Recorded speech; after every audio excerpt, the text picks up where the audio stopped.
Dans le cadre de la célébration de la Semaine mondiale de l'allaitement maternel SMAM 2022, Environews RDC s'est interrogé sur comment se porte cette activité en République démocratique du Congo, en ce moment où le lait en boîte gagne de plus en plus du terrain dans tous les coins du pays. Malgré la campagne « Plus fort avec le lait maternel » initiée par la première dame de la République, Denise Nyakeru Tshisekedi.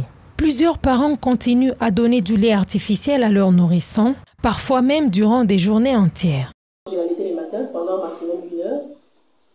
Pendant la journée, quand je n'étais pas là, la nounou qui s'occupe d'elle faisait les biberons pour elle à des heures précises. Et à mon retour, vers 15h, 16h, voire 17h, je revenais du travail, je me lavais. Et puis je la prenais aussi pour une autre séance de TT pendant aussi maximum 1 heure. Et le reste de la soirée, elle prenait le lait artificiel et pendant la nuit, c'était aussi le lait maternel jusqu'au matin. Pourtant, rien ne prouve la bonne qualité de ce lait en boîte. Une contre-campagne avait été faite au pays il y a peu, confiant que du mauvais lait pour nourrissons avait été mis sur le marché. Comment épargner les nouveaux-nés de ce fléau? Alors en 2006, le ministre a signé un arrêté et nous avons continué à sensibiliser. À partir de cet arrêté, la dernière enquête qui vient d'être menée en 2018 a montré que nous sommes maintenant à 54%. C'est-à-dire que maintenant presque un enfant sur deux sont maintenant à l'état exclusivement. Il y a donc un travail qui est déjà fait. Donc nous sommes en train de chercher à atteindre l'objectif du pays qui est de 80%. Et là nous utilisons et les professionnels des médias et les professionnels de santé, que chacun, là où il se trouve, qu'il puisse nous aider. Mais aussi au niveau de ceux qui vendent ces substituts, nous leur demandons de faire attention parce que le code interdit la vente ou la distribution gratuite de ces substituts. Ça doit être donné sur prescription médicale.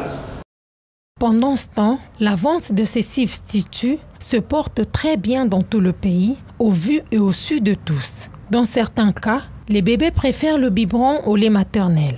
Je travaille. Moi, mon organisme, quand j'accouche, je n'ai pas le lait maternel dès le premier jour. Ça arrive après 3 ou 4 jours.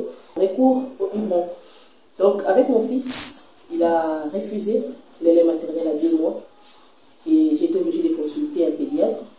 La première question que le pédiatre m'avait posée, c'était si l'enfant prenait les biberons. Moi, j'ai dit oui. Il m'a demandé s'il a commencé à les prendre à quel âge. Je lui ai dit qu'il a commencé les biberons à partir de son 2e jour de naissance parce que je n'avais pas le lait maternel. Il m'a dit c'est clair, il a fait son choix.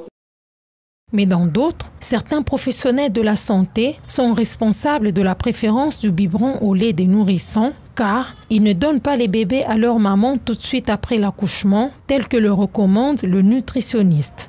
J'ai accouché par césarienne. J'ai vu mon enfant 2 jours après l'accouchement. Et c'est normal. Le corps médical nous dit que nous devons allaiter le bébé dès la naissance.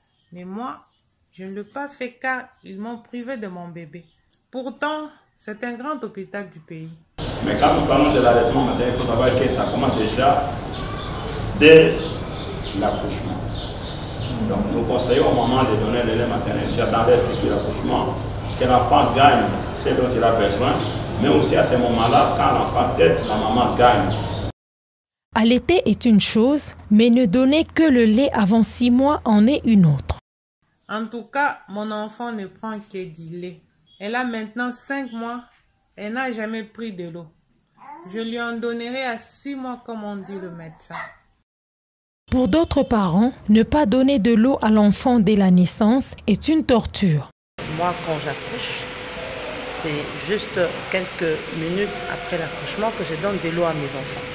Pourquoi je leur donne de l'eau? Eh bien, pour moi, ce n'est pas mauvais et ce n'est pas le premier jour et dès le premier instant que le lait maternel coule. Et alors, qu'est-ce que nous faisons? Je leur donne de l'eau pour qu'ils soient un peu forts en attendant que le lait maternel coule. Donc, c'est un peu ça. Et je donne de l'eau à mes enfants tous les jours et en bonne quantité. Ils prennent de l'eau, ils têtent. Je vous rassure que j'ai des enfants en très bonne santé. C'est question de trouver une bonne eau pour ton enfant. On ne donne pas n'importe quelle eau. D'autres encore vont plus loin en donnant de la nourriture à leur bébé dès le 3e mois de leur naissance. Dans ma famille, les enfants commencent à manger à partir de 2 mois et demi. Et à 3 mois, on donne le foufou. C'est pour que l'enfant ne s'habitue pas seulement au lait. Avec la conjoncture actuelle, un enfant qui ne prend que du lait est une lourde charge pour ses parents. Mais le nutritionniste continue à marteler sur le fait que le lait maternel contient tout. Le lait maternel, c'est le seul aliment idéal, incomparable que l'enfant peut recevoir de sa mère. Et le lait maternel, il est utile pour répondre à tous les besoins de l'enfant. De 0 à 6 mois, l'enfant n'a besoin d'autre chose que du lait maternel puisqu'il contient l'eau nécessaire. C'est déjà 88%, c'est de l'eau. Il y a les protéines nécessaires pour construire son corps, les vitamines pour le protéger contre les maladies, les sucres pour lui donner de l'énergie et même de l'huile. Donc l'enfant, quand il prend le lait maternel, pendant les 6 premiers mois, il couvre tous ses besoins. Quoi qu'il en soit, les professionnels de la santé restent unanimes sur le fait que seul le lait maternel exclusif sans eau est efficace pour avoir des enfants intelligents et en bonne santé. Allaiter, c'est une responsabilité. Une femme qui accepte de mettre au monde est responsable de son enfant. Donc la vie d'un enfant est entre les mains de sa mère. Donc nous invitons toutes les mamans, nous les encourageons à protéger l'allaitement maternel. C'est vraiment la priorité pour l'enfant.